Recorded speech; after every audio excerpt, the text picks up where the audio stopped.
Nais lang niyang gumawa ng mabuti. Tinulungan ni Leonardo ang isang matandang babae na ayusin ang kanyang sira-sirang kotse ng libre habang wala ang kanyang amo. Ngunit nang malaman ang totoo, hindi siya pinasalamatan. Sa halip, siya ay pinahiya at agad na tinanggal sa trabaho sa harap ng kanyang mga kasamahan. Walang may alam kung sino talaga ang matandang babaeng iyon. Katatapos lang ni Leonardo sa isang trabaho, hinigpitan ng huling tornilyo sa ilalim ng hood ng isang kotse nang may marinig siyang mahinang tinig mula sa bungad ng talyer. Isang matandang babae ang nakatayo roon. Ang kanyang puting buhok ay maayos na nakapusod at nakaalalay sa isang tungkod. Mukha siyang nag-aalangan, parang naliligaw o hindi sigurado kung tama ba ang kanyang pinuntahan. Ang asul na uniforme ni Leonardo ay puno ng langis at grasa. Itim ang kanyang mga kamay mula sa buong araw na pagtatrabaho. Pero nang makita niya ang pagod sa mukha ng babae at ang pagkabahala sa mga mata nito, hindi siya nagdalawang isip. "Ma'am, kailangan niyo po ba ng tulong?" Tanong niya ng mahinahon habang lumalapit na at pinupunas ang kamay sa basahan na nasa likod ng kanyang bulsa. Napaluha ang babae. "Tumigil po ang kotse ko sa kanto," paliwanag niya. "Hindi ko po alam kung anong nangyari. Kailangan ko pong pumunta sa botika. Kailangan ko pong kunin ang gamot ko. Importante po talaga." Tumingin si Leonardo sa orasan sa pader. Si Alfredo, ang mahigpit na may-ari ng Rodriguez Auto Shop, ay umalis upang ayusin ang ilang bagay sa supplier at babalik lamang sa pagtatapos ng shift. Ang dalawa pang mekaniko, sina Roberto at Eduardo, ay abala sa mas malalaking trabaho. Alam ni Leonardo na hindi siya dapat umalis sa pwesto, pero halatang kailangan ng babae ng tulong. "Tingnan natin," sabi niya. Kinuha niya ang kanyang toolbox at sumabay sa matanda papunta sa kanto. Ang kotse nito ay lumang modelo, simple lang, pero halatang inaalagaan. Binuksan niya ang hood at agad nakita ang sira. Naputol ang alternator belt, maliit ngunit mahalagang bahagi. Sa kabutihang palad, hindi aabutin ng kalahating oras ang pagpapalit nito. Kita sa mukha ng babae ang kaba habang mahigpit na hawak ang kanyang bag. "Magkano po?" mahina niyang tanong. "Wala po akong gaanong pera." Binuksan niya ang kanyang lumang pitaka, kaunting barya at maliliit na papel na pera. Hindi sapat upang bayaran ng piyesa, lalo na ang labor. Naalala ni Leonardo ang kanyang asawa na si Jennifer at ang kanilang dalawang anak na sina Carlos at Linda. Naalala niya ang mga bayarin na hindi pa nababayaran sa bahay. Pero nang makita niya ang kabang naroon sa mukha ng babae, hindi niya magawang humingi ng kahit anong kabayaran. "Huwag niyo na pong alalahanin," sabi niya na may ngiti. "Aayusin ko na lang po ng libre." Napaluha ang babae. "Pagpalain ka ng Diyos, hiho. Naway lagi kayong ligtas ng iyong pamilya." Bumalik agad si Leonardo sa shop, kinuha ang piyesa at binalikan ang kotse para ikabit ito. Sa loob ng wala pang kalahating oras, umaandar na muli ang sasakyan. Pilit na iniaabot ng babae ang kakaunti niyang pera, pero tinanggihan ito ni Leonardo. "Gamitin niyo na lang po para sa gamot ninyo," sabi niya. "Ingat po kayo palagi." Hinawakan ng matanda ang maduming kamay ni Leonardo at bumulong, "Hindi mo alam kung gaano ito kahalaga sa akin. Darating ang araw, maiintindihan mo rin." Bumalik si Leonardo sa shop na may pagmamalaki. Alam niyang tama ang kanyang ginawa. Tumulong sa nangangailangan, walang hinihinging kapalit. Inayos niya ang mga gamit, naghugas ng kamay at nagpatuloy sa trabaho na parang walang nangyari. Si Roberto, ang mas matandang mekaniko, ay napanood ang lahat mula sa bintana pero hindi nagsalita. Si Eduardo, mas bata at baguhan, ay nakita rin ito pero nagkunwaring wala siyang alam. Pagsapit ng hapon, biglang bumukas ang pinto. Dumating na si Alfredo. Iritado ang kanyang mukha habang dumiretso sa likod ng shop. Kilala ng lahat ang hitsura niyang iyon. Sinimulan niyang halughugin ang imbentaryo ng piyesa. at dumating ang tanong na nagpabigat sa dibdib ni Leonardo. Sino ang kumuha ng alternator belt sa istante? Malakas na tanong ni Alfredo. Tumahimik ang buong shop. Nakayuko si Roberto at tuloy lang sa trabaho. Si Eduardo ay dahan-dahang lumayo, kunwaring abala sa ibang gawain. Huminga ng malalim si Leonardo at lumapit. Ako po, Alfredo. Lumingon si Alfredo, titig na titig kay Leonardo. Kumuha ka ng piyesa nang hindi nagpapaalam? Para po sa isang matandang babae na na-stranded sa kanto, paliwanag ni Leonardo. Kailangan po talaga niya ng tulong. Sinisingil mo ba siya sa trabaho? Tanong ni Alfredo, matalim ang tono. Hindi agad nakasagot si Leonardo. Hindi po, wala po siyang pera. Namula si Alfredo sa galit. Lumapit siya kay Leonardo, halos magkadikit na ang kanilang mukha. Kumuha ka ng piyesa sa negosyo ko, ginamit mo ang oras ng kumpanya at nagbigay ka ng libreng serbisyo. Anong akala mo rito? Charity? Matanda na po siya, kailangan niya ng tulong. Pilit na kalmado ni Leonardo. Wala akong pakialam. Sigaw ni Alfredo, nanginginig ang boses. Tumigil lang lahat sa ginagawa. Ito ay negosyo. Binabayaran kita para magtrabaho, hindi para mamigay ng serbisyo. Tumango si Leonardo, matatag ang boses. Naiintindihan ko po, ibabawas niyo na lang po sa sahod ko ang piyesa. Akala mo yun lang yun? Sigaw ni Alfredo. Umalis ka sa pwesto mo nang walang pahintulot. Gumamit ka ng materyales ng shop, nagbigay ka ng libreng serbisyo. Iyon ay pagnanakaw. Parang suntok sa sikmura ang huling salitang iyon kay Leonardo. Pagnanakaw? Tanong ni Leonardo, gulat na gulat. Tinulungan ko lang naman ang taong nangangailangan. Tinulungan mong kunin ang pag-aari ng kumpanya. Mariing sagot ni Alfredo. Alam mo ba kung anong nangyayari sa mga magnanakaw dito? Tinatanggal. Parang gumuho ang mundo ni Leonardo. Hindi mo ako pwedeng basta tanggalin. Anya, ramdam ang kaba sa dibdib. May pamilya ako. May mga anak ako. Hindi natinag si Alfredo. Dapat inisip mo sila bago ka lumabag sa patakaran. Tumungo siya sa front desk, kumuha ng isang sobre at itinapon ito kay Leonardo. Narito ang mga gamit mo, lumabas ka na. Alfredo, pakiusap, pagsusumamo ni Leonardo. Matagal na akong nagtatrabaho dito. Lagi akong tapat at masipag. Tapat?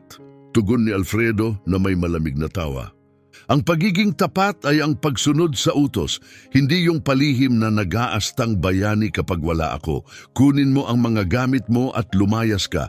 Lumingon si Leonardo sa paligid. Si Roberto na nakasaksi ng lahat ay ibinaba ang paningin. Kita ang pagkailang pero wala siyang sinabi. Si Eduardo ay lumayo na lang, kunwaring may inaayos sa likod. Walang magsasalita para sa kanya, walang maglalakas loob. Nangangatog ang mga kamay. Nilapitan ni Leonardo ang kanyang locker. Dahan-dahan niyang niligpit ang kanyang mga gamit. Mga tool at personal na bagay na kanyang naipon sa paglipas ng mga taon. At inilagay sa isang lumang kahon. Bawat piraso ay may alaala. Ang set ng wrench na bigay ng kanyang ama nung nagsimula siya sa trabahong ito. Ang flashlight na regalo ng kanyang asawang si Jennifer nung kaarawan niya. Isang keychain na may larawan ni na Carlos at Linda na kangiting magkaakbay. Habang dumadaan, marahan na bulong ni Roberto, pasensya na pare. Tumango si Leonardo, hindi kayang magsalita. Masikip ang kanyang dibdib at namumuo ang luha sa mata. Binuhat niya ang mabigat na kahon at naglakad papalabas. Bawat hakbang ay tila mas bumibigat. Leonardo! Sigaw ni Alfredo bago siya tuluyang makalabas. Huwag kang umasang bibigyan kita ng rekomendasyon. Walang gustong kumuha ng taong nagnanakaw sa amo nila. Parang suntok sa sikmura ang mga salitang iyon. Bit-bit ang kahon sa kanyang dibdib, tuluyan siyang lumabas. Hindi siya lumingon. Isinara ni Alfredo ang pinto at ang kalabog nito'y tila pagsasara ng isang kabanata. Sa labas, palubog na ang araw at ang mga anino ay humahaba sa kalsada. Mas mabigat ang kanyang damdamin kaysa sa bigat ng kahon sa kanyang bisig. Paano niya ito ipapaliwanag kay Jennifer? Paano niya sasabihin sa mga anak nila na nawalan ng trabaho ang kanilang ama? Habang papalakad pa uwi, ramdam ni Leonardo ang bigat sa bawat hakbang. Ang kahon ay naninikip sa kanyang braso, ngunit ang bigat sa kanyang puso ay mas masakit. Ginawa niya ang inaakala niyang tama, ang tumulong sa nangangailangan. Pero heto siya ngayon, walang trabaho, walang rekomendasyon at walang pambili ng pagkain o pambayad sa upa. Pagsapit niya sa kanilang simpleng tahanan, madilim na ang paligid. Maliit ang bahay nila pero kanila yon. Habang nakakabayad pa ng upa, sandali siyang huminto sa harap ng pinto. Mula sa loob, lumalabas ang mainit na liwanag. Naririnig niya ang tawa ni Linda at ang tunog ng TV, bahay. Pagpasok niya, si Jennifer ay nasa kusina nagluluto ng hapunan, ngunit napawi agad ang ngiti nito nang makita ang ekspresyon niya at ang kahon sa kanyang bisig. "Anong nangyari?" tanong niya, halos hindi makapagsalita. Dahan-dahang inilapag ni Leonardo ang kahon sa sahig.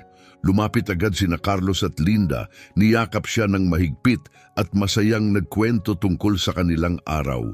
Yumakap siya pabalik, mahigpit, habang tumutulo na ang kanyang mga luha. "Bakit ka umiiyak, Daddy?" tanong ni Linda habang hinahaplos ang kanyang pisngi. "Pagod lang si Daddy, sweetheart," sagot niya pilit na nakangiti. "Maglaro muna kayo, ha? Kailangan lang mag-usap ni Mommy." Tumakbo ang mga bata palayo at si Jennifer ay lumapit sa kanya, punong-puno ng pag-aalala. Ikinuwento ni Leonardo ang lahat mula sa matandang babae at ang sirang kotse, sa libreng pagkumpuni, hanggang sa kanyang pagkakatanggal. Habang kinukwento niya, nakita niya ang pagbabago sa mukha ni Jennifer mula sa gulat, sa pag-aalala at sa huli, ang matibay at matapang na tingin na matagal na niyang hinahangaan. "Ginawa mo ang tama," aniya habang mahigpit na hawak ang kanyang mga kamay. "Palagi kang gumagawa ng tama. Pero wala na tayo ngayon, Jennifer. Wala akong trabaho, wala tayong kita. Paano na tayo? Paano ko pakakainin ang mga bata? Makakahanap tayo ng paraan. Palagi tayong nakakahanap ng paraan," sabi niya ng mahinahon. "Isa kang mabuting tao, Leonardo. At ang mga mabubuting tao ay hindi nawawala ng matagal. Malalampasan natin ito." Magkasama, gabing iyon habang nakahiga sa kama, nakatitig si Leonardo sa kisame. Tinulungan niya ang isang tao. Pinili niyang makinig sa puso at ngayon binabayaran niya ito ng higit pa sa inaasahan niya. Pero ang hindi niya alam ay ang isang munting kabutihang loob na iyon ay magpapabago sa kanyang buhay sa paraang hindi niya inakala. Sa kabilang bahagi ng syudad, sa isang tahimik at eleganteng tahanan, maingat na isinilid ng matandang babae, si Romina, ang isang business card sa kanyang pitaka. Sa likod nito, isinulat niya ang pangalan ng talyer at ang pangalan ng lalaking nagpabago ng kanyang araw. Wala talagang kamalay-malay si Leonardo na ang ginawa niyang kabutihan ay higit pa sa simpleng pagkumpuni ng kotse ng isang matanda. Naantig niya ang puso ng isang taong hindi lang nagpasalamat kundi nagpasiyang suklihan siya sa tamang panahon. Ang unang mga araw, pagkatapos siyang matanggal sa trabaho, ay tila isang bangungot na hindi niya matakasan. Sanay pa rin ang katawan niya sa dating rutina, gigising sa madaling araw, magbibihis ng uniforme, handang magtrabaho.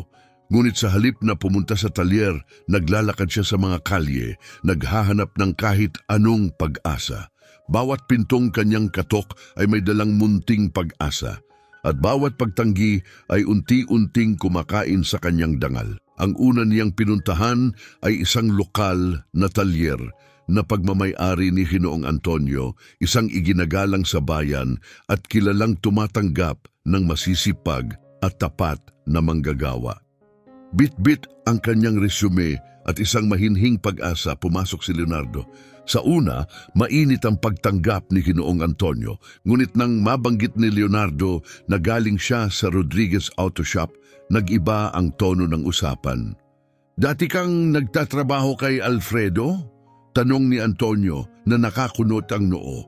Nakakatawa, tinawagan ko lang siya kahapon. Sabi niya, tinanggal daw niya ang isang mekaniko dahil sa pagkuha ng piyesa nang walang paalam.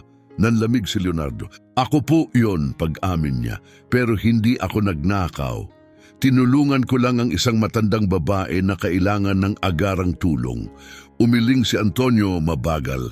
Anak, hindi ko alam ang buong kwento, pero hindi ako pwedeng sumugal, paumanhin, hindi kita matatanggap. Dala ng mabigat na puso, lumabas si Leonardo. Pinapakalat ni Alfredo ang kasinungalingan, binabaluktot ang katotohanan, at ang mga salitang iyon ang siyang sumisira sa bawat tsansang mayroon si Leonardo. Bumisita siya sa 5 talyer sa parehong araw. Yung iba ayaw na siyang pakinggan, tinanggihan siya agad, lumipas ang mga araw, naging linggo, at ang sitwasyon sa bahay ay unti-unting bumagsak. Si Jennifer ay nagsimulang tumanggap ng trabaho bilang tagalinis ng bahay sa kapitbahayan. Umaalis siya bago pa sumikat ang araw at umuuwi na lang kapag madilim na pagod at sugatan ang mga kamay. Araw-araw, nakikita ni Leonardo ang asawa niyang halos gumapang pauwi at mas masakit ito kaysa sa anumang sugat na natamo niya noon.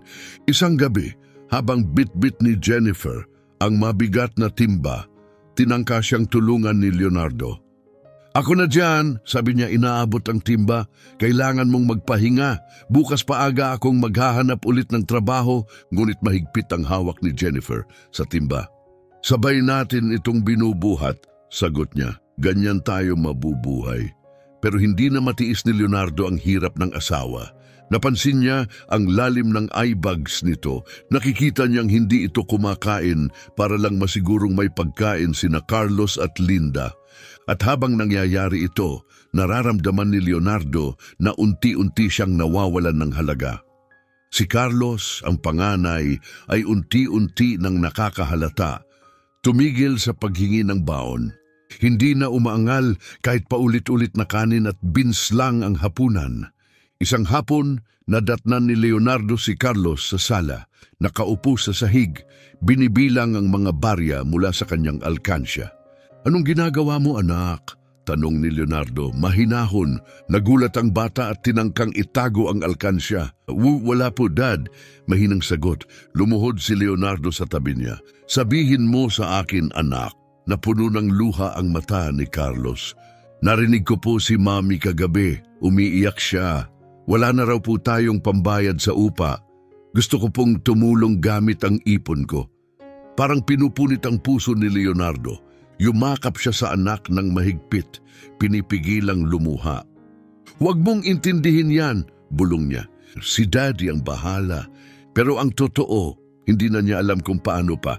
Patong-patong na ang bayarin. Na-disconnect ang kuryente. Sunod, nawalan sila ng tubig. At ang mayari ng bahay ay laging nariyan na sumisigaw pa sa harap ng mga bata. Dahil wala nang ibang mapagkunan, nagsimulang ibenta ni Leonardo ang kanyang mga gamit sa trabaho, ang tanging kabuhayan na meron siya. Isang araw, hawak-hawak niya ang wrench set na bigay ng kanyang ama nang siya'y nagsisimula pa lamang. Huwag mo iyang ibenta, pagsusumamo ni Jennifer, luhaan. Galing iyan sa tatay mo, kakailanganin mo yan pag nakahanap ka ulit ng trabaho. Kailangan natin ng makakain ngayon, mahinang tugon ni Leonardo. Ang bukas, bahala na. Dinala niya ang mga tools sa isang pawn shop sa bayan. Halos hindi ito pinansin ng may-ari at nag-alok ng napakababang halaga. Alam ni Leonardo na mas mataas ang halaga noon, hindi lang sa pera kundi sa alaala. Pero hindi siya nakipagtalo. Mas mahalaga ang pagkain para sa mga anak. Sa kaunting perang nakuha, bumili siya ng tinapay, gatas at konting prutas. Pagdating sa bahay, iniabot niya ito kay Jennifer. Niyakap siya nito ng mahigpit. Wala nang tanong, alam na nito kung saan galing ang pera at pareho nilang ramdam ang kirot. Si Linda, ang bunso, ay masyadong bata para maintindihan ng lahat. Pero nararamdaman niyang may mali. Tumigil siya sa paghingi ng laruan. Hindi na rin siya umaangal kapag walang candy. Isang gabi, pumasok siya sa sala, may dalang papel mula sa eskwelahan. "Tingnan mo, Daddy!" masaya niyang sabi. "Iginuhit ko ang pamilya natin!" Dahan-dahang kinuha ni Leonardo ang papel at iningatan itong hawak. Ito'y simpleng guhit lamang na gawa sa colored pencils. Sina Leonardo, Jennifer at ang kanilang dalawang anak. Magkakahawak kamay, lahat nakangiti ng malaki. Sa ilalim ng drawing, nakasulat sa maliliit at tabingi pang letra, "My Happy Family." Hindi na napigilan ni Leonardo ang sarili, dumaloy ang mga luha sa kanyang pisngi habang niyayakap niya ng mahigpit si Linda. "Yan ang pinakamagandang drawing na nakita ni Daddy," sabi niya na mamaos ang boses. Talaga? Kumislap ang mga mata ng bata. "Sabi po ng teacher ko kapag magkasama ang pamilya, kaya nilang lampasan kahit ano." Tumagos sa puso ni Leonardo ang inosenteng salitang iyon. Isang pamilyang nagkakaisa, ganun pa rin sila. Sa kabila ng gutom, takot at kawalan ng pag-asa, magkakasama pa rin sila. Pero hanggang kailan niya kayang protektahan iyon? Isang hapon, pauwi siya mula sa isa na namang walang saysay na paghahanap ng trabaho. Nakasalubong niya ang isang taong matagal na niyang hindi nakikita, si Roberto, dati niyang kasamahan sa trabaho. Nagtagpo ang kanilang mga mata bago mabilis na umiwas ng tingin si Roberto, halatang naiilang. "Roberto," mahina niyang bati. "Leonardo, pare, ako." Halata ang pagsisisi sa boses ni Roberto. "Dapat pinagtanggol kita, gusto ko. Pero alam mo naman kung gaano kakatakot si Alfredo." Tumango lang si Leonardo. Hindi niya siya sinisi. Alam niya kung paanong ang takot ay kayang patahimikin ang kahit mabuting tao pa. "Kamusta na ang shop?" "Hindi na pareho simula umalis ka," sagot ni Roberto habang kinakamot ang batok. Mas lalo pang naging masungit si Alfredo. Siguro may konsensya, pero duda akong aaminin niya. Mapait ang ngiti ni Leonardo. "Malabo." Sandaling natahimik si Roberto bago niya dahan-dahang inilabas ang ilang nakatiklop na pera mula sa bulsa. "Alam kong kaunti lang to, pero ito lang kaya kong ibigay." Sumigaw ang pride ni Leonardo na tumanggi, ngunit naalala niya ang walang lamang ref, ang tambak na bayarin, ang pagod sa mukha ng kanyang mga anak. Nanginginig ang kamay niyang inabot yun. "Salamat, Roberto, totoo. Kung kailangan mo ng kahit ano, hanapin mo lang ako," sabi ni Roberto habang hinahaplos ang balikat niya. "Mabuting tao ka, hindi mo deserve ang nangyari." Pagkaalis ni Roberto, ilang segundo lang siyang napatigil, nakatingin sa gusot na perang nasa kamay niya. Mabuting tao, yun ang lagi niyang pinipilit maging. Pero ang pagiging mabuti, hindi nagbabayad ng upa. Hindi nagpapakain ng mga bata, at ang pagiging mabuti ang siyang kumitil ng lahat sa kanya. Kinagabihan, nakaupo si Leonardo sa likod ng bahay, nakatingin sa madilim na kalangitan. Tahimik lang siya, hindi gumagalaw. Lumabas si Jennifer at umupo sa tabi niya, walang salita. Hinawakan lang ang kamay niya ng mahigpit. Matagal silang nanahimik bago ito bumulong. "Iniisip mo bang sumuko na?" Hindi agad nakasagot si Leonardo. Ang totoo, oo, naipaisip niyang lumayo na lang, maglaho, na baka mas mabuti pang wala siya, na baka pabigat lang siya. Ngunit humigpit ang hawak ni Jennifer, parang nabasa ang iniisip niya. "Huwag," pakiusap niya. "Kailangan ka namin, kailangan kita. Hindi ko man lang kayo kayang alagaan." Halos hindi marinig ang boses niya. Kabiguan ako. Mariing umiling si Jennifer, sabay iniharap ang mukha niya.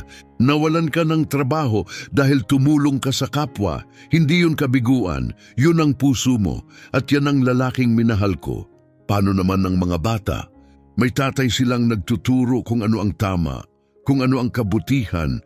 Mas mahalaga yon kaysa sa kahit anong pera.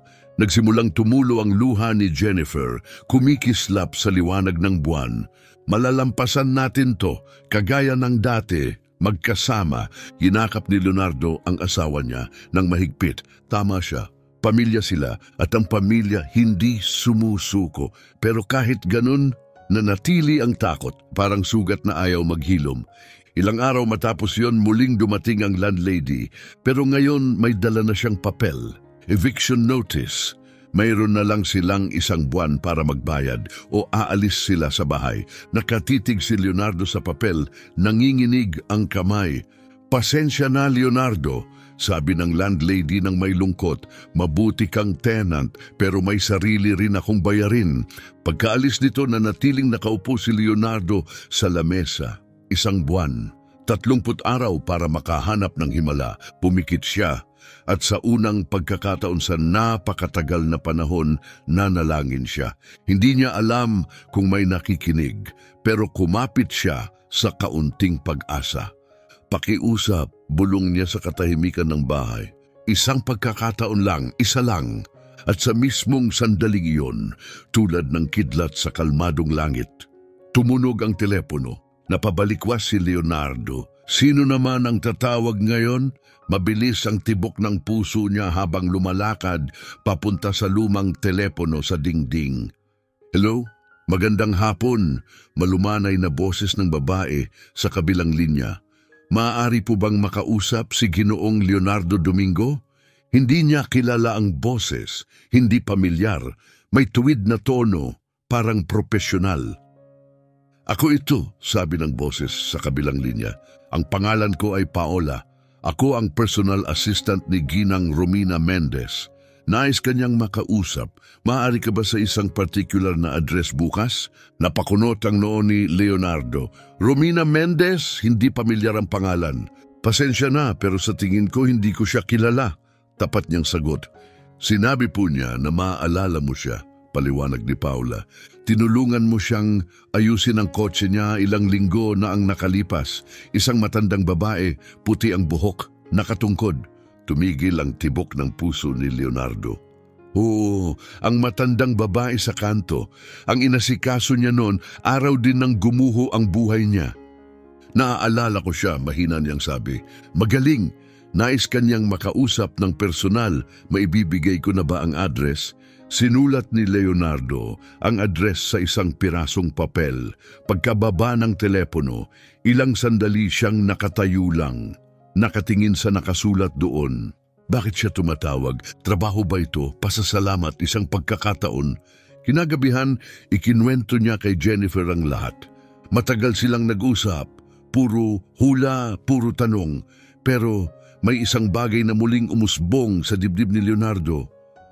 Pag-asa, mahina, marupok, pero nandoon. Kinabukasan, nagising si Leonardo bago pa sumikat ang araw. Hindi siya nakatulog ni 1 minuto. Paulit-ulit ang tanong sa isip niya. Naliguan niya ang sarili, nag-ahit, at sinuot ang nag-iisa niyang maayos na damit. Gray na pantalon at collared shirt na plansado ni Jennifer kagabi. Abala si Jennifer sa pag-aayos ng kwelyo niya, paulit-ulit. "Sa tingin mo tungkol saan ito?" tanong niya. "Trabaho kaya? Rekomendasyon? Pero bakit ngayon pa?" "Di ko alam," sagot ni Leonardo. "Pero ito lang ang pagkakataong meron tayo ngayon at kahit ano pa ito, pupunta ako." Ang address na ibinigay ni Paula ay nasa isa sa pinakamayayamang lugar sa lungsod, ibang mundo. 2 beses siyang sumakay ng bus papunta roon. Habang naglalakbay, unti-unting nagbago ang tanawin. Mula sa maliliit na bahay patungo sa malalawak na mansyon, mula sa maingay na kalsada patungong tahimik at malinis na daan, mula sa mga lumang kotse hanggang sa mga mamahaling sasakyan.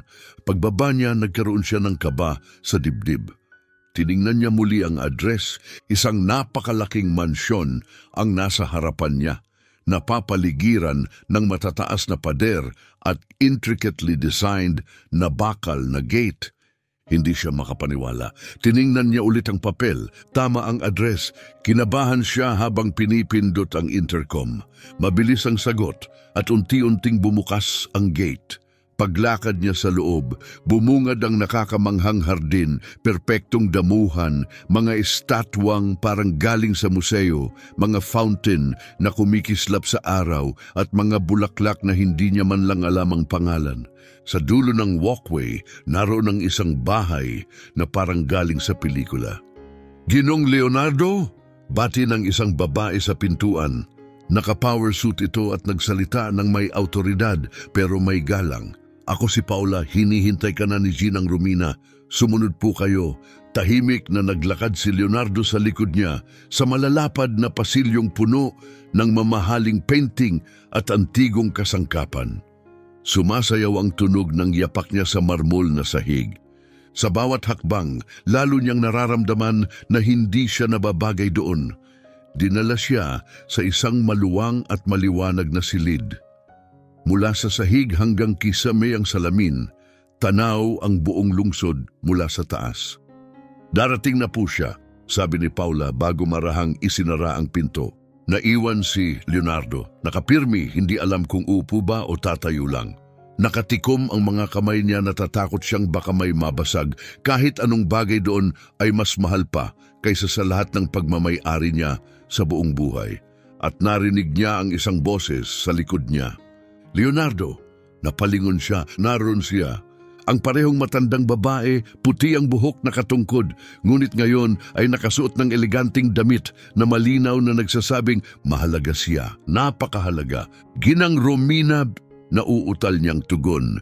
Pasensya na kung hindi ako nakapagpakilala ng maayos noon.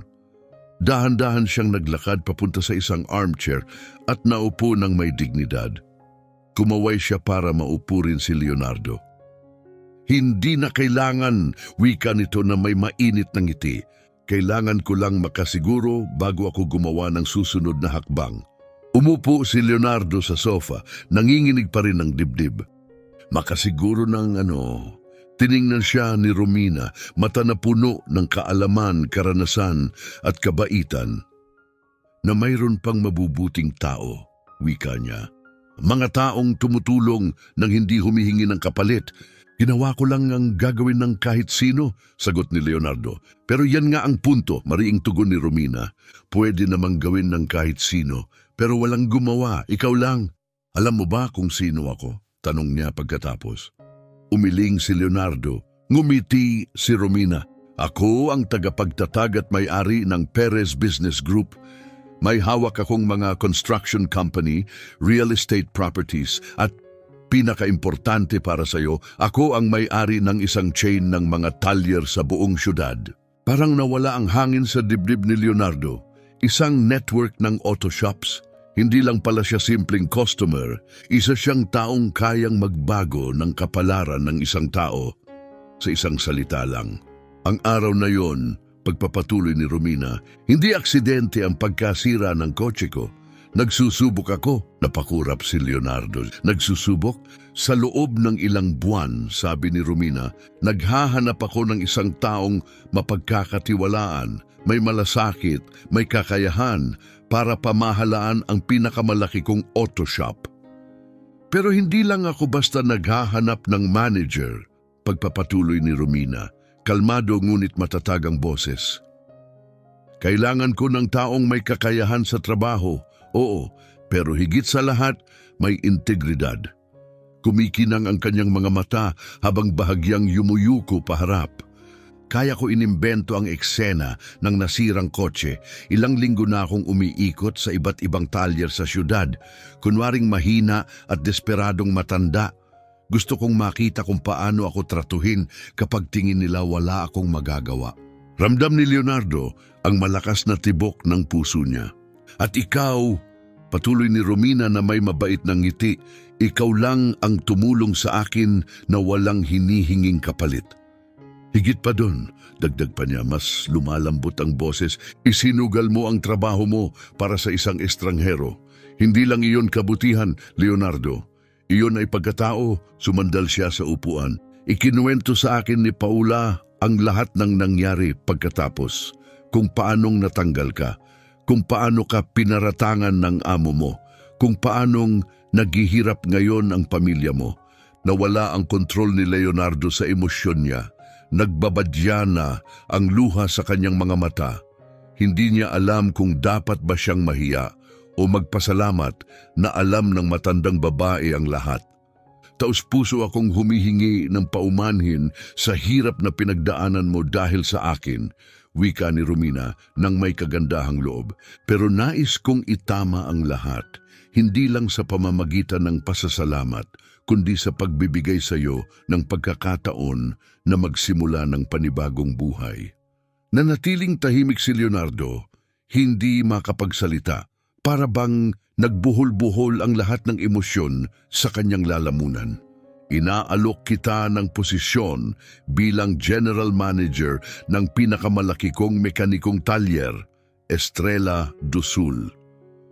Pamumunuan mo ang 20 mekaniko, 3 beses na mas malaki ang kita mo kaysa dati. Mabibigyan ng full health insurance ang buong pamilya mo. At may porsyento ka sa taunang kita ng shop. Parang tumigil ang mundo. Nakatingin lang si Leonardo sa kanya, hindi makapaniwala sa narinig. Hindi ito totoo. Hindi ganito ang nangyayari sa totoong buhay. Bakit? Mahina niyang tanong. Bakit mo gagawin ang lahat ng to para sa akin? Dahan-dahang tumayo si Romina, marahang nakasandal sa kanyang tungkod. Lumapit siya sa malaking bintana ng silid, nakatanaw sa syudad. Dahil alam ko ang pakiramdam ng kalagayan mo. Nung kabataan ko, isa akong biyudang may 2 anak. Wala akong pera, wala akong koneksyon. Nagtatrabaho akong janitor sa gabi sa mga opisina. Tahimik na nakikinig si Leonardo, bawat salita ay tumatagos. Isang gabi, habang naglilinis ako sa opisina ng isang mayamang negosyante, nakita ko ang wallet niya sa mesa, puno ng pera, sapat para mabago ang buhay naming mag-iina. Sandaling tumigil si Romina, bahagyang nanginginig ang kanyang boses.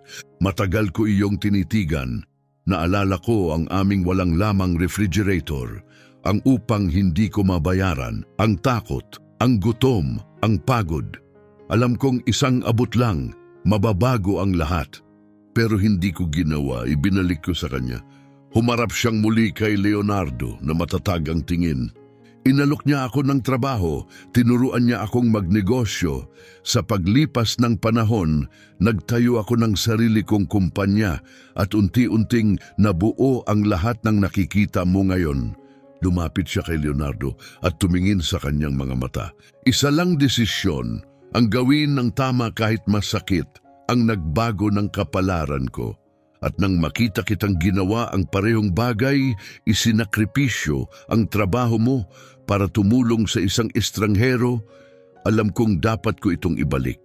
Hindi na napigilan ni Leonardo ang pag-iyak, dumagsa ang luha, hindi dahil sa sakit, kundi sa pagpapalaya. Sa matinding pasasalamat, sa pag-asa na akala niya ay nawala na. Lumapit si Romina at marahang hinawakan ng kanyang balikat. Hindi mo kailangang magdesisyon ngayon. Umuwi ka muna, kausapin mo ang asawa mo, magpahinga. Basta tandaan mo, ang alok na ito ay totoo at para sa iyo. Pinahid ni Leonardo ang luha sa mukha niya. Hindi ko na kailangang mag-isip pa. Nanginginig ang boses niyang sabi. Tinatanggap ko. Oo, tinatanggap ko. Ngumiti si Romina, maluwag, totoo ina. Mabuti, magsisimula ka sa susunod na linggo. Aasikasuhin ni Paula ang lahat ng papeles at bibigyan kanya ngayon ng advance sa sahod mo. Advance? Halos hindi makapaniwalang tanong ni Leonardo. May renta kang babayaran, may mga anak kang kailangang pakainin. Hindi ka pwedeng maghintay hanggang katapusan ng buwan. Pinindot niya ang intercom. Paula, maaari ka bang pumasok dito? Makalipas ang ilang sandali, pumasok si Paula, may hawak na makapal na sobre. Narito po, Mrs. Romina. Lumapit siya kay Leonardo na may mainit na ngiti. Sapat na ito para bayaran ang mga bills ninyo at may sobra pa para makahinga kayo. Inabot ni Romina ang sobre sa kanya. At may isa pa. Napatigil si Leonardo. Meron pa? Tungkol sa bahay. Bahay? Alam ko na nakatanggap ka ng eviction notice. Sa kabutihang palad, may pagmamay-ari akong ilang paupahang bahay sa lungsod. Isa doon, ilang block lang mula sa inyo, ay bakante simula kahapon. Kung gusto mo iyo na, company subsidized rent kasama sa benepisyo mo. Nakatitig si Leonardo sa sobre na hawak niya, nanginginig ang kamay. Hindi siya halos makatayo, nanlalambot ang tuhod niya, hindi sa pagkalugmok, kundi sa matinding ginhawa. Hindi na yun luha ng kalungkutan, yun ay luha ng saya, luha ng ibinalik na pananalig, luha ng pusong muling nakahinga matapos malunod ng matagal. Hindi ko alam kung paano magpapasalamat, mahina niyang wika. Ngumiti si Romina. Nagpasalamat ka na noong araw na pinili mong tumulong sa isang estranghero nang walang hinihintay na kapalit. Nang pinili mong manatiling mabuti kahit salungat ang mundo, doon kita nakita, Leonardo. Huwag mong kailanman bibitawan yon. Umalis si Leonardo sa mansyon ni Romina na para bang lumulutang sa ulap. Habang nakasakay sa siksik na bus pa uwi, mahigpit niyang yakap ang sobre sa dibdib habang tahimik na bumubuhos ang luha sa kanyang pisngi. Luha ng tuwa, ng hindi makapaniwala, ng ginhawang matagal nang nawawala. Pinagtitinginan siya ng mga pasaherong nagtataka kung bakit siya umiiyak habang nakangiti. Ngunit wala siyang pakialam. Ang tanging nasa isip niya ay makauwi agad at sabihin ang lahat kay Jennifer. Pagbukas ng pinto, nadatnan niya si Jennifer sa kusina. Sinusubukang palawigin ang kaunting bigas para sa hapunan. Nasa mesa sina Carlos at Linda, tahimik na gumagawa ng takdang aralin. Lahat sila ay lumingon sa kanya, may halong kaba at pag-asa sa mga mata. "Kumusta?" tanong ni Jennifer, mabilis na lumapit at halos bitawan ang kutsara sa sobrang pagkasabik. Anong gusto niya? Hindi agad nakapagsalita si Leonardo. Binuksan lang niya ang sobre at inabot ang pera. Napakubli si Jennifer, gulat na gulat.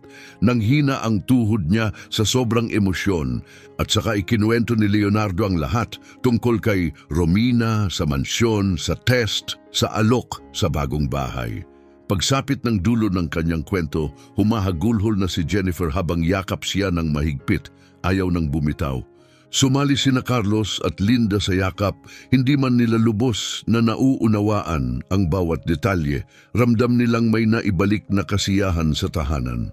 "Sabi ko na sayo," bulong ni Jennifer habang nakabaon ang mukha sa balikat ni Leonardo. "Sabi ko na malalampasan natin to magkasama." Gabing iyon, sa unang pagkakataon sa loob ng maraming linggo, may tunay na hapunan sa mesa. Bumili si Leonardo ng lahat ng paborito ng mga bata sa palengke. Muling napuno ng tawanan ang kanilang bahay. Naalis na ang bigat sa paligid. Pinagmamasdan niya sina Carlos at Linda na nagtatawanan habang kumakain at inabot ang kamay ni Jennifer sa ibabaw ng mesa. At sa wakas, tunay na katahimikan ang naramdaman ni Leonardo. Ngunit may isang bagay pa rin sa kaloob-looban niya ang gumugulo, si Alfredo. Ang taong nanghamak sa kanya, nagsinungaling tungkol sa kanya, tinangka siyang durugin. Alam ni Leonardo, kailangan niya itong harapin. At dumating ang sandaling iyon mas maaga kaysa inaasahan. Ang unang linggo ni Leonardo bilang General Manager ng Estrella do Sul ay matindi. Maaga siyang dumarating, gabi na umuuwi. Sinisigurado niyang kabisado ang bawat aspeto ng operasyon. Napakalaki ng shop, kumpleto sa makabagong kagamitan na dati tanging sa katalog lang niya nakikita. Ang 20 mekaniko sa kanyang team ay mabilis na rumespeto sa kanya. Hindi lang sa galing niya, kundi sa kababaang loob at pamumuno. Sa bahay, palaging sinasabi ni Jennifer na iba na siya ngayon. Wala na ang bigat sa balikat niya, muli nang kumikislap ang kanyang mga mata.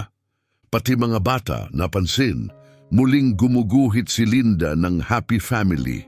Tumigil na si Carlos sa pagbibilang ng barya at ang bagong bahay higit pa sa pangarap. 3 kwarto, tahimik na kapitbahayan, malawak na bakuran kung saan pwedeng tumakbo ang mga bata. Noong araw ng paglipat nila, napaiyak si Jennifer. Nilibot ang mga silid, iniisip kung saan ilalagay ang kurtina, kasangkapan, kung saan muling maririnig ang halakhakan. Ngunit alam ni Leonardo, hindi pa tapos ang nakaraan. Hindi pa habang hindi niya nahaharap ang taong sinubukang sirain ang kanyang kinabukasan. Isang hapon, nakatanggap si Leonardo ng tawag na nagpabigat sa kanyang dibdib. Si Paula, "Leonardo, kalmado ang tono, nais ni Ginang Romina na pumunta ka sa opisina Rodriguez ngayong hapon. May bagay na kailangan ang presensya mo." "Rodriguez?" tanong ni Leonardo, naninikip ang dibdib. "Talyer ni Alfredo?" "Oo, ipapaliwanag niya pagdating mo. Pwede kang dumiretso mula sa kinaroroonan mo." Pagkababa ng tawag, namasa ang palad ni Leonardo. Ayaw na niyang bumalik doon. Ngunit kung si Romina ang may hiling, siguradong mahalaga ito. Nagpaalam siya sa supervisor, sumakay sa company car at bumiyahe patungo sa kabilang dako ng lungsod. Pagdating niya, may dalawang sasakyan sa labas. Isa ay kay Romina. Ang isa, isang mamahaling truck na hindi niya kilala.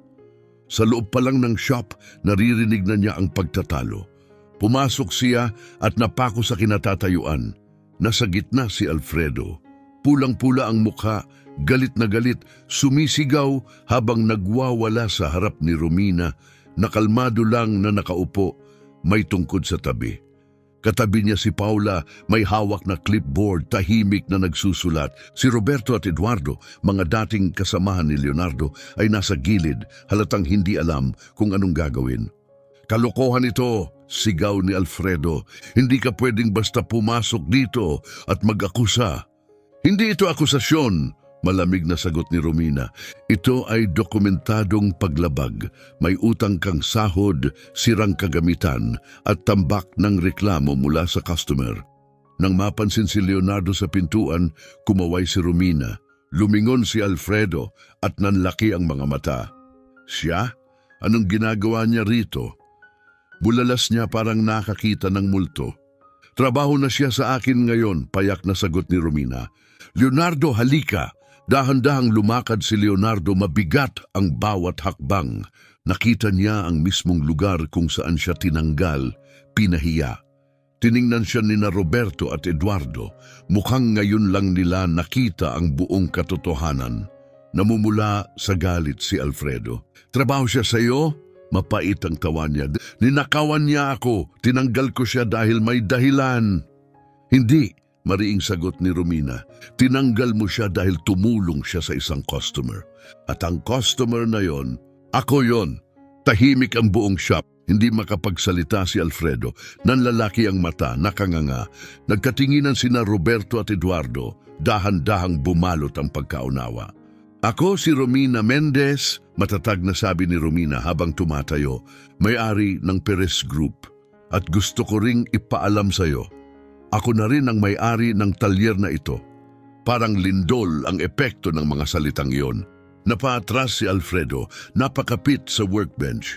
"Hindi maaari yan, akin tong shop na to. Dati mong pagmamay-ari," paliwanag ni Paula habang hawak ang mga dokumento. "Hindi ka nakabayad ng renta, hindi mo binayaran ng suppliers, at may mga kasong isinampa ng mga empleyado, kinuha ng bangko ang ari-arian. Binili namin ito." Namutla si Alfredo. Tumingin sa paligid para bang unti-unting nawawala sa kanya ang lahat. "Hindi, ito pwede. At may isa pa," matatag na dagdag ni Romina. "Kinausap ko ang mga dating empleyado mo. Iisa ang kwento nila, pagmamalupit, hindi tamang pasahod at mapanganib na kondisyon sa trabaho. Itinayo mo ang shop na ito sa likod ng pagsasamantala." Humarap si Alfredo kay Leonardo, naglalagablab ang galit sa mga mata. "Kasalanan mo to, pinlano mo to lahat, nilaglag mo ako."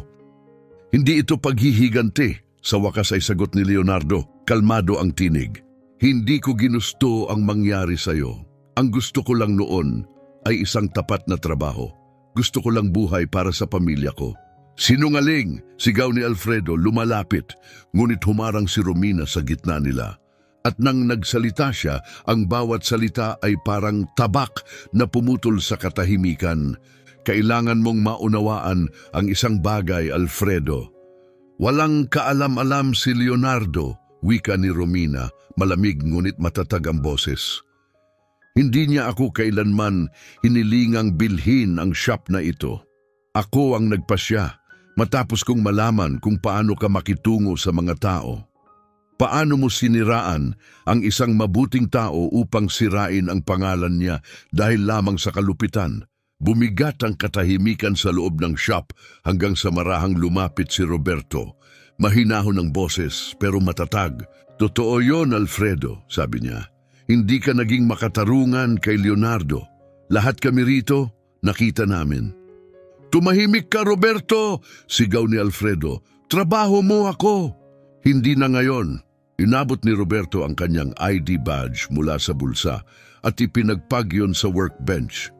Hindi ko kayang magtrabaho sa lugar kung saan pinaparusahan ang paggawa ng tama. Dapat pinagtanggol ko si Leonardo noon, pero natakot ako. Takot sa'yo, pero hindi na ngayon. Sumunod si Eduardo, tahimik ngunit determinado. Huminga ng malalim at lumapit. Alis na rin ako. Si Leonardo ang pinakamabuting kasama natin noon at ikaw, mas masahol ka pa kaysa sa pinapayagan naming isipin. Tumingin si Alfredo sa paligid ng shop, sa mga tools, sa mga sasakyan, sa mga taong dati bahagi ng kanyang team, tapos tumingin kay Romina at sa huli kay Leonardo. Doon niya lang tuluyang naunawaan, hindi lang negosyo ang nawala sa kanya, naubos ang kanyang kredibilidad, ang respeto, lahat. Pagsisisihan niyo to, bulong ni Alfredo, nanginginig ang boses pero halatang wala ng lakas ang mga salita. Lahat kayo. Dahan-dahang bumunot ng sobre si Romina mula sa kanyang bag. Hindi ako pumunta rito para lang ilantad ka, sabi niya. Pumunta rin ako para magbigay ng pagkakataon, hindi dahil karapat-dapat ka, kundi dahil naniniwala pa rin ako na lahat ay may karapatang magbago. Iniabot niya ang sobre. Nag-alinlangan si Alfredo pero binuksan ito. Nasa loob ang mga dokumentong maayos na inihanda.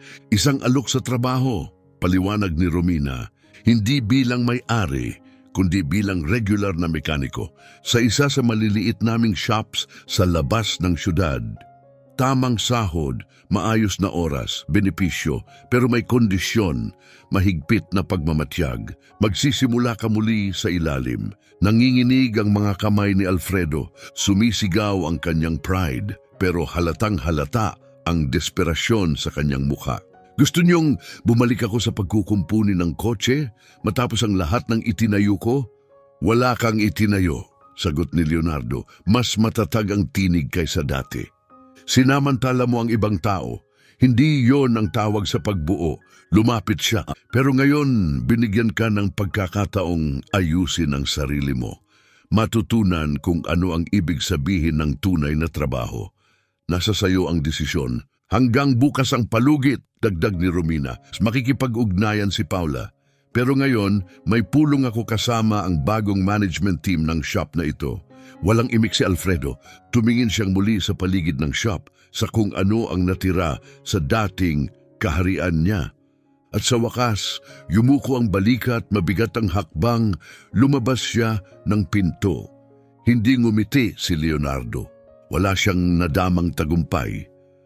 Pero ang naramdaman niya ay kalayaan. Hindi dahil bumagsak si Alfredo, kundi dahil sa wakas dumating na ang hustisya.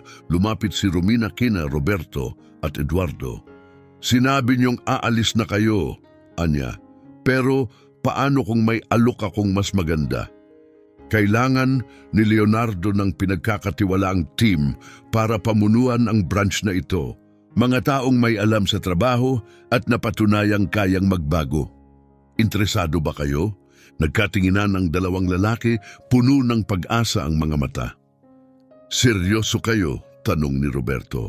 Lubos, sagot ni Romina. Pero si Leonardo ang magpapasya. Ang shop na ito ay ngayon ay nasa ilalim niya bilang regional manager. Tumingin si Leonardo sa dating mga kasamahan. Mga taong nanahimik noon, pero ngayon naglakas loob na magsalita. Naalala niya kung gaano siya nag-iisa noong araw na tinanggal siya. Inalala niya kung gaano na sila kalayo ang narating. Inalala niya ang kahalagahan ng pangalawang pagkakataon. Gusto ko kayong pareho sa team, sabi niya. Pero may isang kondisyon, magtutulungan tayo. Pakikitunguhan natin ang lahat ng may katapatan at respeto. Yan lang ang tanging paraan pasulong. Sa ngayon ako. sagot ni Roberto, sabay abot ng kamay niya. Matatag, tapat, at salamat. Hindi mo kailangang bigyan kami ng pagkakataong ito. Lahat ay karapat-dapat. Sa pangalawang pagkakataon, sagot ni Leonardo, inulit ang mga salitang narinig niya mula kay Romina. Huwag niyong sayangin. Ang mga sumunod na araw ay puno ng pagbabago. Muling isinilang ang dating Rodriguez Auto Shop. Dumating ang bagong kagamitan. Pininturahan ang mga dingding. Isinulat muli ang mga patakaran para sa kaligtasan. At higit sa lahat, ang kultura ng takot ay napalitan ng respeto. Pinangunahan ni Leonardo ang bawat hakbang. May apoy sa puso na hindi pa niya naramdaman kailanman. Si Alfredo tinanggap ang alok. Ayon kay Paula, nagtatrabaho na ito ngayon sa isang maliit na talyer sa malayong bahagi ng syudad sa ilalim ng ibang manager. Sa unang pagkakataon sa matagal na panahon, kailangan niyang sumunod sa patakaran. Hindi ito ikinatuwa ni Leonardo, ngunit may kakaibang lakas sa kaalamang maging ang mga bumagsak ay may pagkakataong matuto kung sila'y bukas matuto. At habang nakatayo si Leonardo sa bagong opisina ng shop na ngayon, ay siya ang namamahala, pinagmamasdan ang mga mekanikong masiglang nagtatrabaho, mga customer na masayang nagbabayad, at isang lugar na muling nabuhay. Doon niya naramdaman ang matagal na niyang hinahanap, layunin, na wala ang lahat sa kanya, at kapalit nito ay higit pa sa kanyang inakala. Hindi lang trabaho, hindi lang posisyon, kundi respeto, kapayapaan, katubusan, at ang di matitinag na katotohanan na ang paggawa ng tama ay laging may halaga. Pero hindi galit ang naramdaman ni Leonardo. Ang mas malapit na katumbas nito ay awa. Isang mainit na hapon, habang binabantayan ni Leonardo ang pag-install ng mga bagong hydraulic lifts sa shop, dumating ang isang hindi inaasahang bisita. Si Jennifer kasama si Linda na hawak ang kamay niya at si Carlos na naglalakad sa tabi nila. "Daddy!" sigaw ni Linda sabay takbo sa kanyang yakap. Namangha siya sa paligid. "Ang laki ng lugar na to! Dito ka na nagtatrabaho ngayon?" Nakatayo sa likod si Carlos, namangha rin. "Ikaw ba ang boss ng lahat ng to?" Tumawa si Leonardo, puno ng pagmamalaki ang puso. "Ako ang manager," sagot niya, "pero ang totoong boss ay nandoon." Itinuro niya si Romina na bumisita para sa routine inspection. Ngumiti ito at nagsimulang lumapit. Bigla namang nagtago si Linda sa likod ng binti ni Leonardo, biglang nahihiya. Lumapit si Romina, nakangiting todo. "Ito na ba ang magandang pamilyang madalas kong marinig?" sabi niya ng banayad. "Ikaw siguro si Jennifer." "Opo, ma'am," sagot ni Jennifer, halatang emosyonal habang nakikipagkamay. "Hindi ko po alam kung paano magpapasalamat sa lahat ng ginawa niyo para sa amin." "Hindi niyo kailangang magpasalamat," sagot ni Romina. "Ang gawin niyo lang ay patuloy na maging matatag, gaya ng ginawa mong pagtindig para sa pamilya mo nang gumuho ang lahat." Pagkatapos dahan-dahang lumuhod si Romina sa harap ni Linda.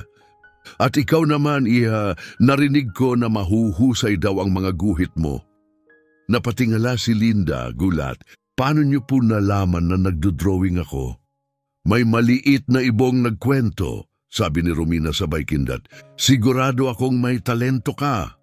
Ngumiti si Linda, unti-unting nawala ang hiya niya, parang sinag ng araw na dumaan sa ulap.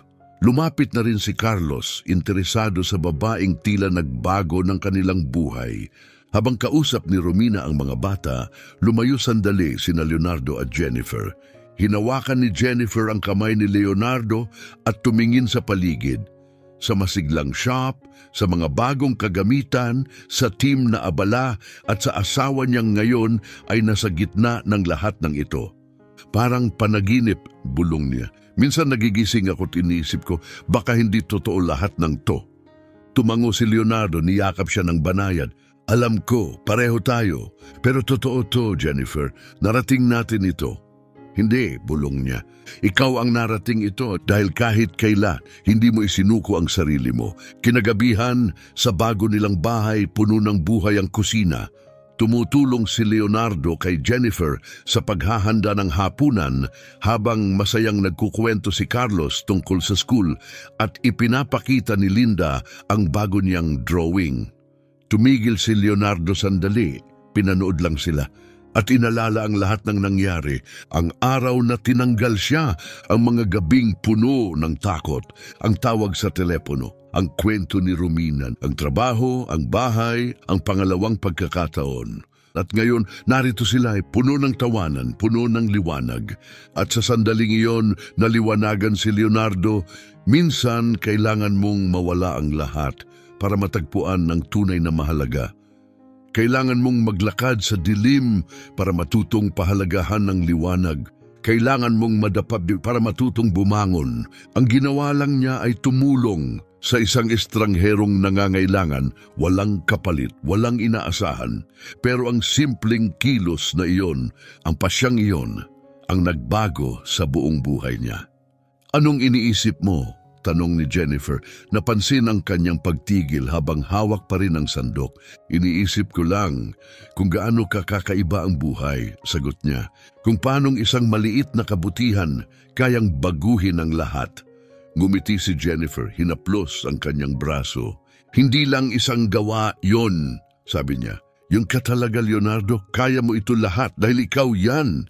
Kinagabihan habang tahimik na natutulog ang mga bata, lumabas si Leonardo sa likod bahay. Tumingala siya sa mga bituin.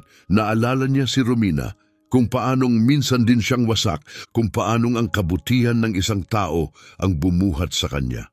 At kung paanong pinili niyang ibalik ang kabutihang iyon, isang siklo, kabutihan na nagbubunga ng kabutihan, pangalawang pagkakataon na lumilikha ng bagong simula. At doon sa ilalim ng bituin, nangako si Leonardo sa sarili, magpapatuloy siya sa siklo, papangunahan niya ang shop ng may katarungan, magbibigay siya ng mga pagkakataon sa mga karapat-dapat, magiging tulad siya ni Romina sa iba dahil sa huli. Hindi ito tungkol sa pera, hindi sa titulo, hindi sa bahay, tungkol ito sa dignidad na pinanghahawakan mo kapag unti-unti nang nawawala ang lahat. Tungkol ito sa paggawa ng tama kahit walang nakakakita. Tungkol ito sa pagiging tunay na tao sa mundong madalas nakakalimot kung anong ibig sabihin noon. Pagbalik niya sa sala kung saan naghihintay ang kanyang pamilya, ngumiti si Leonardo. Alam niyang tama ang mga naging desisyon niya, lahat ng isa-isa. Lumipas ang mga buwan. Ang araw sa lumang Rodriguez shop ay tila alaala na lang. Nagigising si Leonardo bawat umaga na magaan ang puso. Ang Estrella do Sul ay sumisigla, masaya ang mga customer. Nagkakaisa ang team, sina Roberto at Eduardo. Hindi lang sila kasamahan ngayon, tunay na kaibigan na. Ngayon tunay na nakangiti ang buhay sa pamilyang Domingo.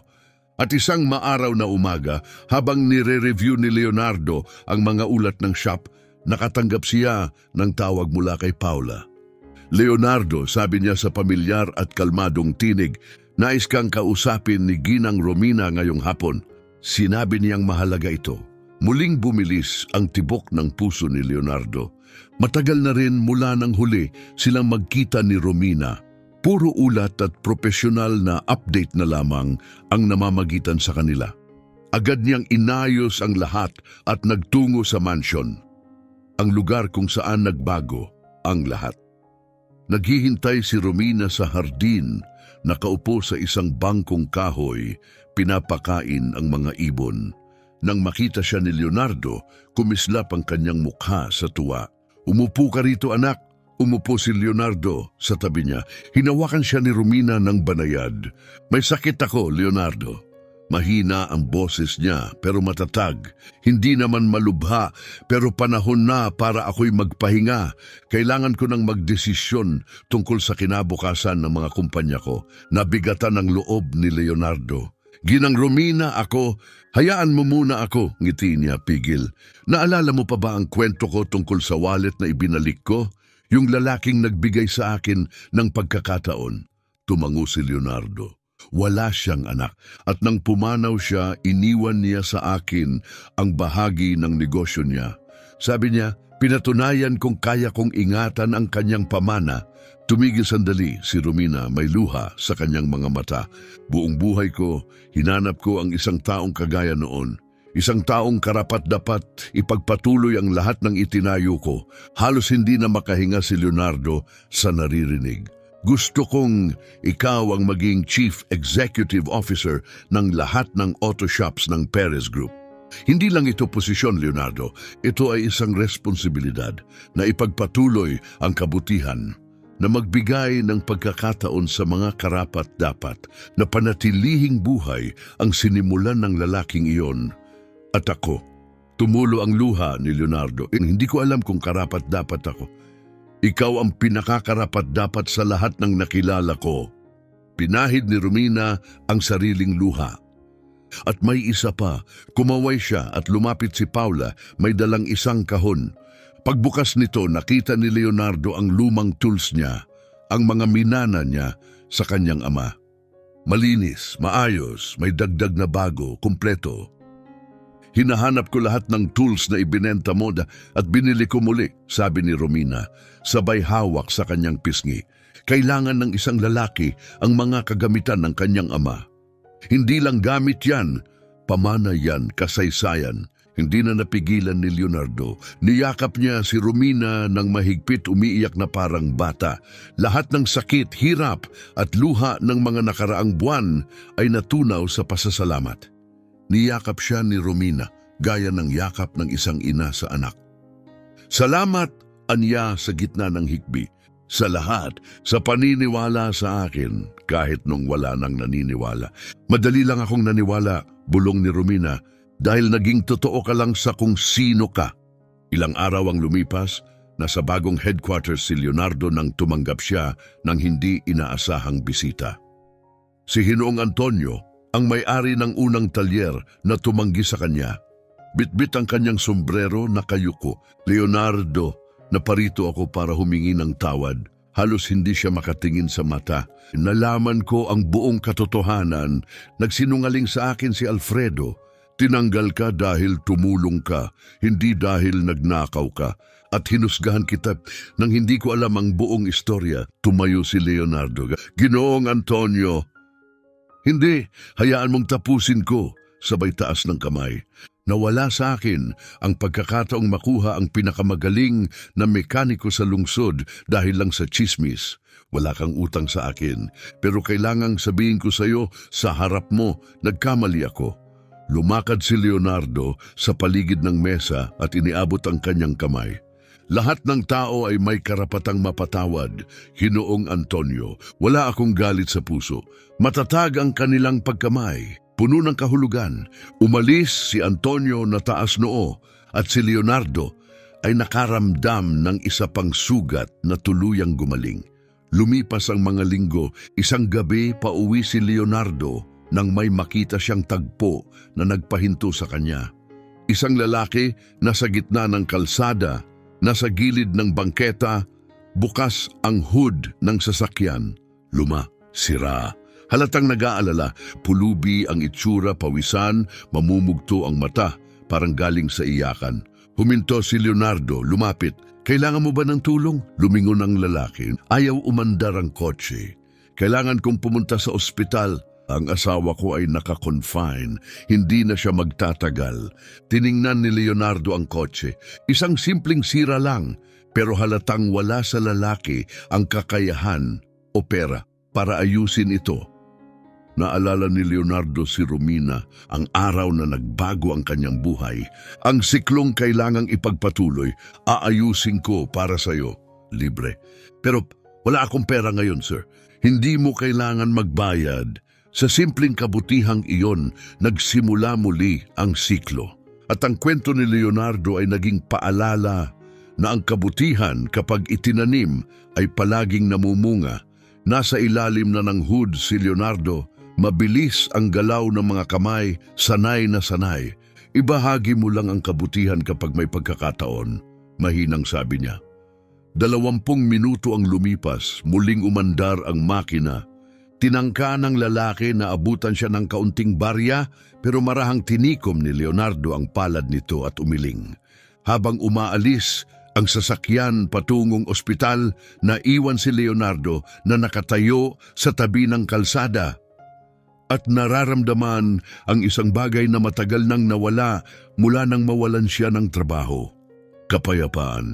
Yung uri ng kapayapaang dumarating lang kapag alam mong tama ang ginawa mo. Hindi ka nagbago, wika ng isang tinig sa likod niya. Paglingon ni Leonardo, nakita niya si Alfredo. Suot ang uniforme ng mekaniko, kagagaling lamang sa shift sa maliit na talyer na itinalaga sa kanya ni Romina. Nagtagpo ang kanilang mga mata, saglit na katahimikan. Ako, panimula ni Alfredo pero natigilan. Ilang buwan ko nang pinag-iisipan ng lahat ang mga ginawa ko, kung paanong tinrato kita, lahat. Puno ako ng galit noon at kalupitan. Noon lang ba? Tanong ni Leonardo, nakatawid ang mga braso. Tumingin si Alfredo sa kanyang magagaspang at sugatang mga kamay, bunga ng araw-araw na trabaho. Nagsusumikap ako, sagot niya. Ang pagiging empleyado nagturo sa akin ng mga bagay na hindi ko kailanman naintindihan bilang amo, tungkol sa respeto, sa pakikinig, sa tunay na pagkakamit ng lugar mo. Pinagmasdan siya ni Leonardo at sa unang pagkakataon nakita niya ang isang bagay na totoo, hindi lang guilt kundi pagbabago. Maayos ang ginagawa mo, tahimik na sabi ni Leonardo. Ngumiti si Alfredo, pagod pero totoo. Higit pa sa karapat-dapat ko, si Romina, binigyan niya ako ng mas maraming pagkakataon kaysa sa binigay ko sa iba. At nakita ko yung ginawa mo ngayon. Tumulong ka pa rin kahit anong nangyari. Hindi ka pa rin nagbago, lumapit si Leonardo. Dahil iyan ang itinuro sa akin ng mga magulang ko at dahil naniniwala ako na kayang magbago ang tao. Inabot niya ang kamay. Nagbabago ka, Alfredo, at yan ang mahalaga. Nagkamay sila, hindi bilang kaaway, hindi bilang amo at tinanggal na manggagawa, kundi bilang mga taong parehong sinubok ng buhay at piniling matuto. Nagpa-barbecue si Leonardo sa bagong bahay, puno ng tawanan ng bakuran, halimuyak ng inihaw na karne sa hangin. Jennifer at Linda naghahanda ng mga sariwang salad. Carlos, masayang tumutulong sa grill. Dumating sina Roberto at Eduardo kasama ang kanilang pamilya. Sumunod si Paula, tinutulungan si Romina na bumaba sa kotse. Sa kabila ng panghihina, pinilit pa rin ni Romina na dumalo. Umupo siya sa hardin, pinagmamasdan ng mga bata, ang pamilya, ang pagmamahalan sa paligid. Ang bahay na ito, bulong niya, ay puno ng pag-ibig at yan ang tunay na tahanan. Umupo si Leonardo sa tabi niya. Kung wala kayo, wala lahat ng ito. Umiling si Romina, banayad ang ngiti. Hindi anak, nandito lahat ng ito dahil pinili mong manatiling mabuti. Kahit mas madali sanang magalit.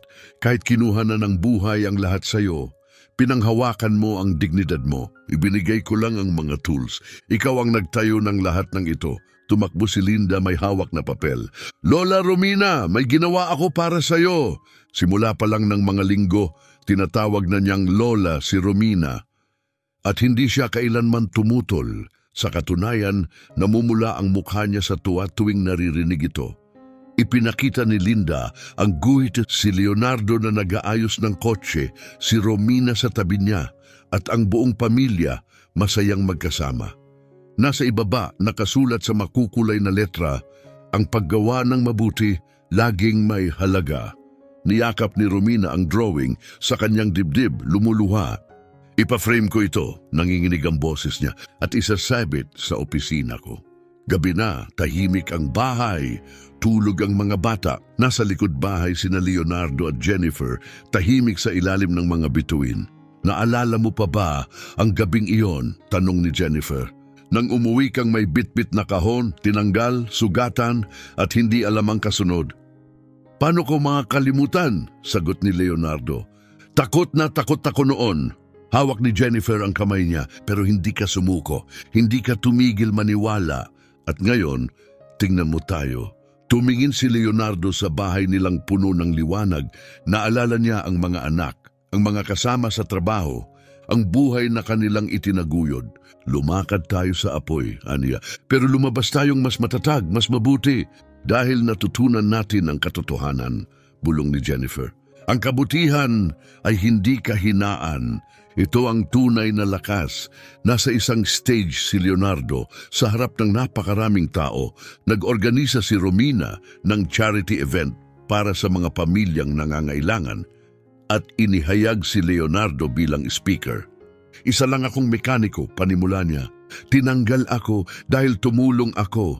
Nawala ang lahat. Nagutom ang pamilya ko. Halos sumuko ako. Tumingin siya sa audience. Nandoon si Jennifer at ang mga bata, si Roberto at Eduardo, si Alfredo sa likod, at si Romina nakangiting may luha sa mata. Pero sa gitna ng kadiliman, may isang taong nagpakita sa akin na may halaga ang paggawa ng tama. Kahit walang nakakakita, kahit may kapalit, hindi ako espesyal. Nandito ako dahil pinili kong maging mabuti. At kaya mo rin iyon. Ang kabutihan ay desisyon. At binabago nito ang lahat. Nagpalakpakan ang buong silid. Tumayo ang lahat. Bumaba si Leonardo at lumapit kay Romina. Tumayo siya, pinupunasan ng luha. Nagtagumpay ka, anak, bulong niya habang hawak ang kanyang pisngi. Naiintindihan mo na, buhay pa rin ang pamana, lumipas ang panahon. Naupo muli si Leonardo sa bangkong iyon sa hardin ng mansyon. Ngunit ngayon, sa kanya na ito. Pumanaw na si Romina, tahimik, payapa. Ipinamana niya ang Perez Group sa taong alam niyang karapat-dapat. Sa pader, nakasabit ang drawing ni Linda. Ang paggawa ng mabuti, laging may halaga. Si Carlos, nasa kolehiyo nag-aaral ng mechanical engineering. Si Linda, gustong maging guro upang turuan ang mga bata ng kabutihan at malasakit. Si Jennifer, nangunguna sa training program para sa mga kabataang kapos, kagaya nila noon. At si Leonardo, tuwing umaga dumadaan siya sa mismong kanto kung saan minsang nasiraan ng kotse si Romina. Ang lugar kung saan nagsimula ang lahat, at sa bawat taong nangangailangan, humihinto pa rin siya, binubuksan ang hood, binubuhay ang makina dahil yon siya at mananatili siyang ganon. Hindi tayo hinuhusgahan sa mga nawala sa atin, kundi sa mga pinili nating protektahan. Hindi sa kung anong pag-aari natin, kundi sa kung sino ang itinataas natin. Hindi sa titulong bitbit natin, kundi sa kabutihang ipinapakita natin. Isang mabuting desisyon lang ang kailangan para baguhin ang isang buhay. Siguro, pati ang mundo.